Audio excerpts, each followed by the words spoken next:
আসসালামু আলাইকুম। দেখতে পাচ্ছেন আমার কাছে দুইটা বরাক বাঁশের রাইজেম নিয়েছি। এটা হচ্ছে জার থেকে তুলে আনা, মাটিতে রোপণ করেছি। হ্যাঁ, এই মাটিতে রোপণ করার পর আজকে তুলে আপনাদের জন্য অর্ডার আসছে, এটা আজকে কুরিয়ার করা হবে। এই একটা শাখা পোশাখা বেরিয়েছে, দেখতে পাচ্ছেন। এই যে আরেকটি আছে আমার হাতের ডান পাশে, দেখতে পাচ্ছেন।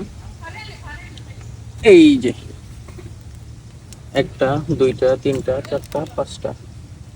মাশাল্লাহ মাশাল্লাহ, কত সুন্দর বরাক বাঁশের কোরল সহ একটি রাইজেম। আপনি কি চাচ্ছেন এরকম একটি রেডি রাইজেম নিতে? লাগানোর অল্প কিছুদিন পর থেকেই এটা থেকে বাঁশ পাবেন।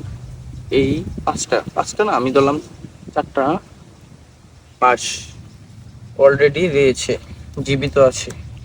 পাঁচটাই জীবিত আছে। এখন আপনারা যদি এটা নিতে চান আমাদের সাথে যোগাযোগ করতে পারেন। এরকম কোরল সহ, আবার কোরল ছাড়া এই যে কয়েকটা চারা আছে, নিতে পারবেন।